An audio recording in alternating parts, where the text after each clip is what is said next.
Hola, buenas tardes. Estamos aquí en otro día más en conversaciones en el Tea Time y hoy tenemos a un invitado muy especial que nos va a hablar del mundo del fútbol, nada más y nada menos. Y vamos a hacerle la primera pregunta que siempre me encanta hacerles. En este caso, la pregunta es, ¿quién es Alberto Argibay? Hola, buenas tardes. Pues bueno, yo creo que esas preguntas siempre tienen un poco de trampa, ¿no? Yo creo que como referente dentro del mundo del fútbol, pues, evidentemente soy entrenador, ¿no? Pero al final cuando tú haces un poco ese análisis de qué tipo de persona eres o cómo eres o quién eres, vas un poco a tu propia esencia, ¿no? Y yo creo que en el mundo del fútbol pues he de algún modo liberado un espíritu emprendedor y aventurero que siempre he tenido desde mi infancia. Yo creo que es casi una cuestión genética. Mi abuelo era marino, ¿no? Él le encantaba viajar, estado mucho tiempo en Estados Unidos. Mi abuelo también por parte materna viajó a Brasil, que luego fue un país con el que yo estuve vinculado profesionalmente, ¿no? Llevo 12 años trabajando ahí. Y en definitiva yo creo que esa es un poco la esencia. Una cosa es la pasión que tú tienes por tu trabajo, en este caso en el mundo del fútbol, y otra cosa es la esencia de la persona, ¿no? Y hay un momento dado en que en tu vida confluyen de alguna manera las dos cosas, ¿no? Ese espíritu, esa esencia que tú tienes con aquella pasión que realmente te hace sentir realizado, ¿no? Y bueno, a estas alturas pues es un poco no digo el fin del proceso, pero la consecuencia del proceso, ¿no? Empecé muy joven trabajando con categorías inferiores, luego llegué al fútbol profesional ya durante 14 años y mi vínculo sigue siendo ahora pues en la empresa de Cazatalentos en Brasil. De alguna manera siempre esa secuencia de mi vida va vinculada al fútbol, pero hay una esencia en paralelo, sobre todo en esta última etapa, ¿no? Que tiene más que ver con el aspecto no solo profesional, sino también con el aspecto cultural, con el aspecto humano, en el sentido de que vamos buscando talentos en Sudamérica y la vida de muchos de esos jóvenes que la gente ve hoy a nivel de alto rendimiento, pues es una vida dura para llegar ahí, pero al mismo tiempo tiene una parte muy bonita, muy romántica, que es inspiradora, ¿no? Es decir, qué es lo que hace que un futbolista profesional pueda llegar al élite, dónde está la energía que ese jugador encuentra para salvar todos sus obstáculos, ¿no? Muchas veces está en sus necesidades, en la familia, en sus sueños, y es ahí un poco donde realmente hoy estoy más disfrutando, ¿no? Ya que nos encanta utilizar todas esas palabras inglesas, anglosajonas, podríamos denominar que Alberto Argibay es un headhunter, un cazador de talentos futbolísticos. Bueno, la esencia de nuestra empresa es esa, ¿no? Es decir, buscar en Sudamérica futbolistas que tengan talento como para poder llegar al fútbol profesional europeo, ¿no? En definitiva, también cuando hablamos de talentos adquiere un poco de complejidad esa palabra, porque realmente un deportista de élite no llega solo por talento, llega por un poco más que eso, ¿no? O por bastante más. Es necesaria mucha fuerza mental para sobrevivir al fútbol profesional. Hace falta una inspiración permanente que es lo que hace que tú tengas siempre esa energía de querer llegar, de querer más y de soportar los momentos difíciles del fútbol profesional, que son muchos, y aunque la gente se queda con la luz final, ¿no? Como decía Michael Jordan, se queda con la última canasta, pero se olvida de que fallé 3000 antes, ¿no? Y con los futbolistas profesionales pasa exactamente igual. O sea, la gente se queda un poco con lo último, con lo referente, pero hay una vida muy rica y muy interesante detrás, ¿no? Uno de los últimos jugadores digamos que con el que trabajaste o digamos que le ayudaste a encontrar un equipo fue el Barcelona, ¿verdad? En Claro, España. sí, ha sido un poco nuestra operación más fuerte en los últimos años, ¿no? Eres un jugador que proviene de la cantera de Gremio. En realidad es un jugador que fue presentado a España a clubes menores, cuando él todavía era un jugador suplente. No había una perspectiva tan elevada de que pudiese llegar a ser un jugador top, incluso en su propio club. Pero coincidiendo con su explosión al fútbol profesional, la realidad es que hizo un año extraordinario. También su club hizo un gran año jugando la final de la Copa Libertadores. Y eso hizo que bueno, estuviese un poco en la mira de grandes clubes europeos, ¿no? En particular Mónaco, Inter y Barcelona fueron los tres clubes más interesados, pero por el perfil del futbolista y por su estilo de juego, pues creo que se tomó la decisión adecuada, ¿no? Creo que en el Barcelona le encaja muy bien, es un jugador que asegura mucho la posesión de balón, encaja muy bien en ese estilo del Barça. Para la gente que lo seleccionó y que tomó la decisión, creían que podía ser el nuevo Xavi, ¿no? O por lo menos aproximarse a ese perfil. Y yo creo que lo ha hecho relativamente bien, quizás se esperaba un poco más de él, pero no es fácil siempre ese proceso de adaptación al fútbol europeo porque es un ritmo más elevado, el jugador tiene mucho menos tiempo para pensar en el juego y bueno, exige un proceso de adaptación, pero yo creo que al final va a ser un futbolista que va a marcar una década en Europa, ¿no? Desde el punto de vista mediático, vemos, ¿no? Pues cuando hay la época de fichajes, en la que pues, tal equipo ha fichado a tal jugador en tantos millones de euros, y que por el medio pues hay vamos a llamarlo un intermediario, un cazador de talentos, y entonces pues parece, ¿no? Como decir, ah, mira, fíjate tú, es la persona que gestionaba los derechos de este jugador, que se ha llevado una operación no sé cuántos miles o millones de euros o tal o cual. Sin embargo, no se ve todo ese trabajo que hay detrás, ¿verdad? Bueno, es muy fácil hablar en primera persona y además en el mundo del fútbol hay muchísima vanidad. Entonces siempre la gente quiere vender su trabajo, la calidad de su trabajo, y es muy fácil que identifiquen pues, el paso de un futbolista con una determinada gente, pero detrás de todo eso hay un trabajo. Nosotros tenemos 5 personas que están a pie de campo cada fin de semana en los distintos estados de Brasil, ¿no? Que hacen un trabajo oscuro que muchas veces no se reconoce. Son muchas horas que se dedican a ver futbolistas, muchos kilómetros que se hacen, algunos tienen que recorrer incluso a zonas de interior de Brasil en bus para poder ver torneos o partidos, y ahí van apareciendo futbolistas, ¿no? Después hay un tránsito a los equipos grandes de Brasil, que en realidad tienen una gran calidad formativa, y ya en la parte final del proceso creo que lo interesante está en la valentía que tienen sobre todo los entrenadores en Brasil, lanzar a los futbolistas que ellos consideran que tienen talento, ¿no? Ellos le llaman garotos, ¿no? Los garotos que tienen talento, que es algo que no es un proceso que no se da de una manera tan firme en Europa.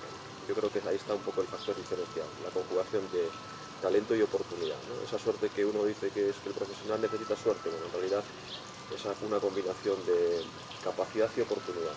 Si no te dan la oportunidad, tu talento no puede aflorar en cualquier orden de la vida, no tiene por qué ser solo en el deporte, ¿no? Luego, el mantenerte en la élite sí ya exige otro tipo de situaciones y de comportamientos, que es fundamentalmente mucha fuerza mental, ¿no?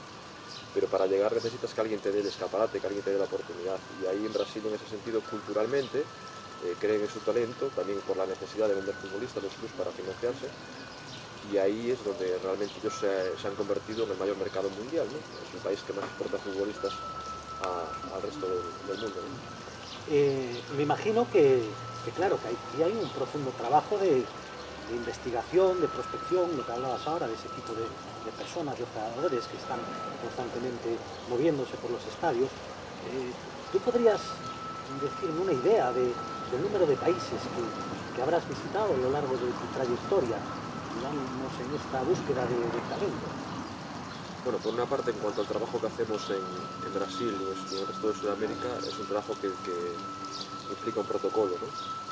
Nosotros que tenemos una base de datos creada con futbolistas entre los 16 y los 18 años, porque por ley, por la dinámica de la propia FIFA, los futbolistas menores de edad no pueden ser transferidos a Europa, y es a partir de ahí, del momento en que se convierten en la mayoría de edad, sobre todo en la fase entre 18 y 21 años, donde más trabajamos de una manera intensa para que puedan llegar aquí a Europa.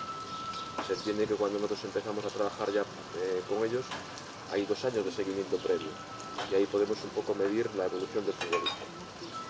Por otro lado, es muy importante también tener un gran club de partners, ¿no? De acompañamiento, porque no llega solo con que el futbolista tenga talento, también hace falta tener un club que le forme y que le da esa oportunidad. Entonces nuestras relaciones son bastante sólidas con clubes grandes como Gremio, como Inter, como Cruzeiro, Sao Paulo, clubes que por tradición tienen una gran estructura, una gran organización y esa mentalidad que se requiere para un jugador grande, ¿no? Por otro lado, el trabajo que hacemos de seguimiento y de coordinación, que es un poco mi función a nivel de dirección y de ejecución en Europa, implica seguir sobre todo las selecciones. Entonces, en categorías inferiores, tanto selección sub-17, sub-19, sub-20 o sub-21, hay un seguimiento a nivel mundial, porque hay muchos torneos estandarizados que se repiten cada año, pues en Francia, en Colombia, en Brasil, al margen de los torneos FIFA, ¿no? Que son los sudamericanos sub-17, sub-19, la ronda de élite sub-19 en Europa, el campeonato de Europa sub-21. Y bueno, a lo largo de estos 12 años, pues ha sido como un open tour, ¿no? Es decir, son 6, 8, 10 viajes que haces a lo largo del año para seguir los futbolistas en esos torneos, porque la captación es anterior, pero el torneo te da la medida competitiva del jugador. O sea, nosotros no captamos en esos torneos internacionales, captamos mucho antes, intentamos anticiparlos, pero la capacidad que puede tener ese futbolista de competir a nivel élite se mide en esos torneos internacionales. Y ahí, pues yo creo que no conozco el número, pero posiblemente no es menos de 40 o 50 países que he visitado para seguir jugando. tenemos el aspecto futbolístico, el talento futbolístico de ese chico, porque al final en esas edades que estamos manejando son todavía chicos. Y yo sé que tú eres una persona, digamos, que has indagado mucho en el aspecto mental del humano y del deportista de élite, que es en lo que se va a convertir, ¿no? Entonces, ese trabajo que hay, que tienes que hacer con ellos para de alguna manera, pues también, claro, tratar de que un chico de repente pueda convertirse en una superestrella que está manejando una economía impresionante y que eso te puede volver loco. Es obvio, ¿no? Cualquier persona, para poder sentirse realizado y para poder tener un poco eso que la gente llama felicidad, tiene que tener un poco armonía y equilibrio en su vida, ¿no? Para un futbolista joven que de repente aparece con 20, 21 años en la élite, eso es muy difícil, ¿no? Hay muchas personas que pretenden pensar por él, decidir por él, y tienen que buscar un equilibrio entre lo que él piensa y siente, no solo lo que piensa, sino lo que siente, lo que piensa su familia, lo que piensa su agente, todo un entorno que hay alrededor del futbolista profesional. Son muchas personas que inciden en la mentalidad del jugador, ¿no? Interfieren a veces de una manera tóxica. Entonces tienes que trabajar mucho el aspecto mental y sobre todo emocional para que el futbolista tenga equilibrio.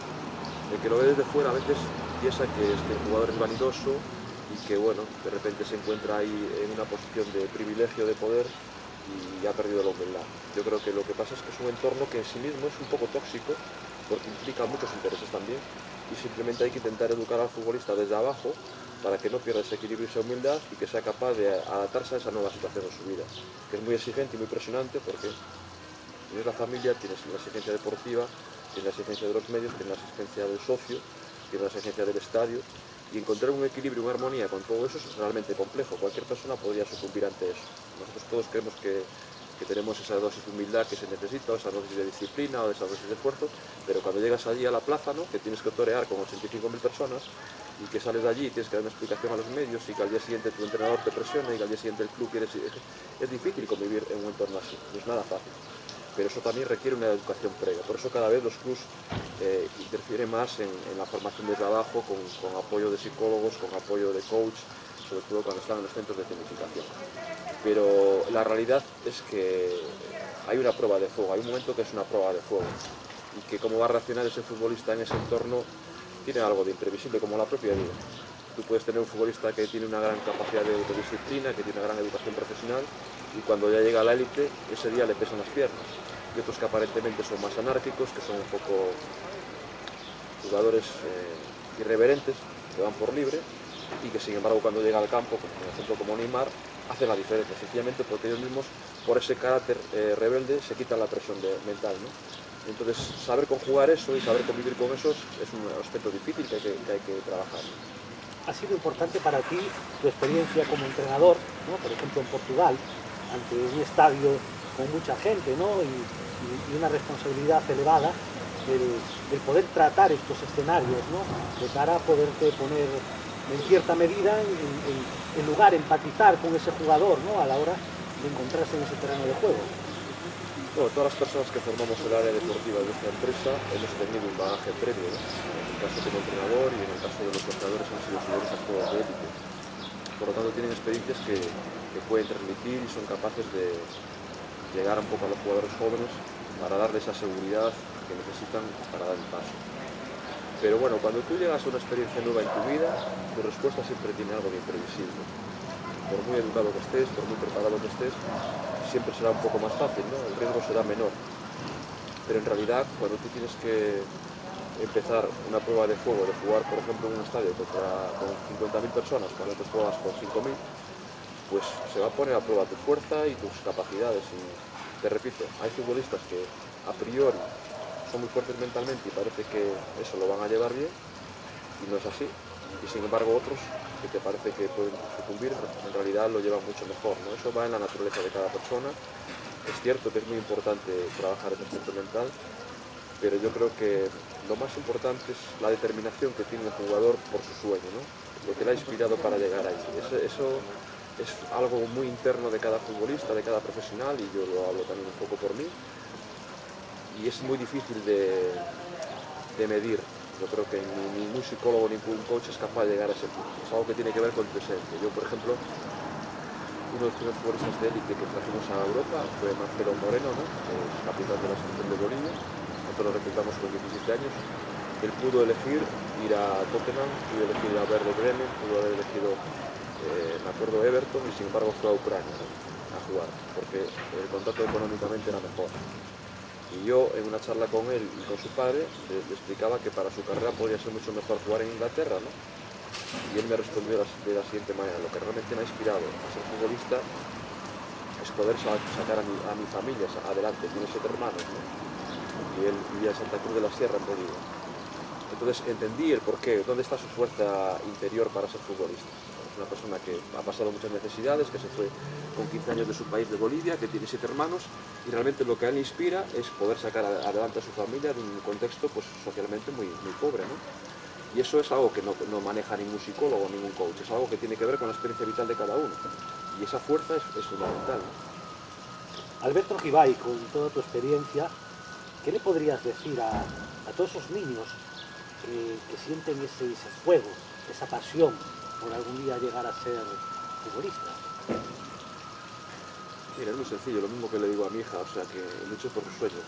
Al final, tú tienes que marcarte un camino en la vida, hay que intentar que tus hijos sean independientes o autónomos, yo creo, ¿no? Cada uno tiene su sueño interno, unos tienen más fuerza para sacarlo adelante, otros no. Evidentemente, en nuestra sociedad, los jóvenes tienen mucho más confort, es un poco la diferencia quizás con respecto a Sudamérica, y a muchos les cuesta esa continuidad en sus sueños, porque en realidad alcanzar un sueño exige mucha autodisciplina y mucho esfuerzo, y no todos están preparados para eso. Pero creo que la esencia es esa, o sea, tener mucha autodisciplina y luchar por tus sueños.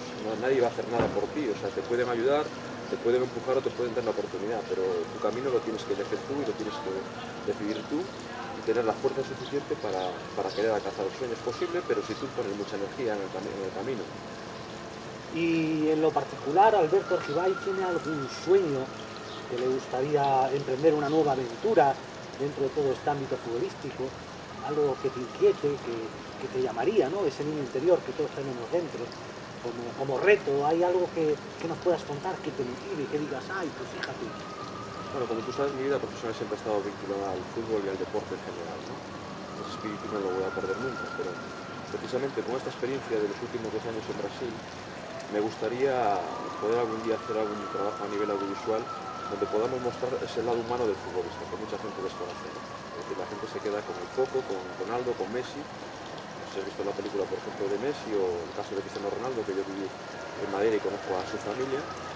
Hay una experiencia vital muy dura detrás de sus chicos y de sus amigos, de experiencias que mucha gente desconoce. En el caso de Messi, pues a lo mejor no, porque llegó muy joven aquí, se ha hecho una película, pero realmente llegar hasta ahí arriba es algo que no todo el mundo está capacitado, y no hablo de talento, hablo de mucha fuerza mental para poder llegar ahí.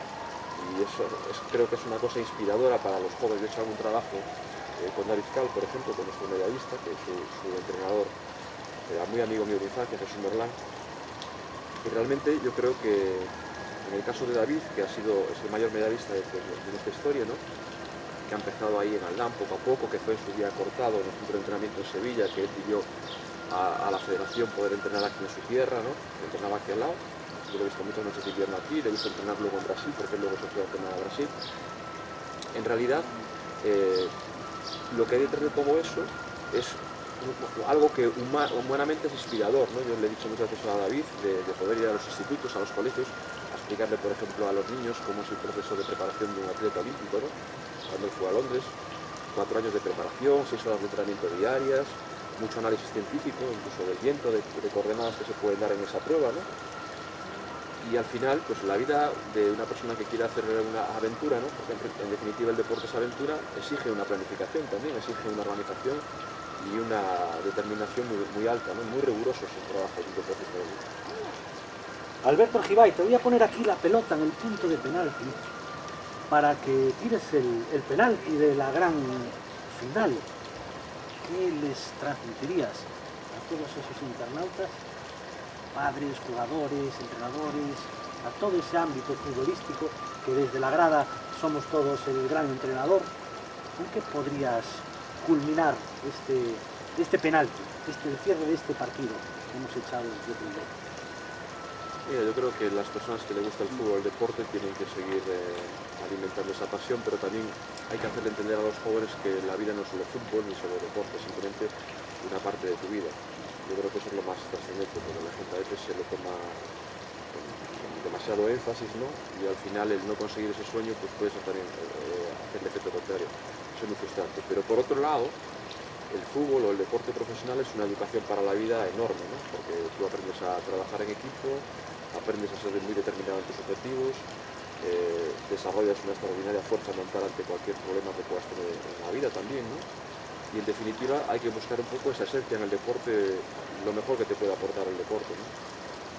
Alberto Argibay, muchísimas gracias por visitarnos hoy aquí en Pontevedra, en el Parador de Turismo, la Casa del Barón. Ha sido un placer que nos hayas contado un poco tu experiencia. Muchísimas gracias a vosotros, yo he estado disfrutando de este momento y sobre todo del paraje que es increíble, ¿no? Bueno, queridos internautas, pues nada, desde aquí, desde Pontevedra, en Conversaciones en el Tea Time, os enviamos un saludo y hasta la próxima. Espero que hayáis disfrutado.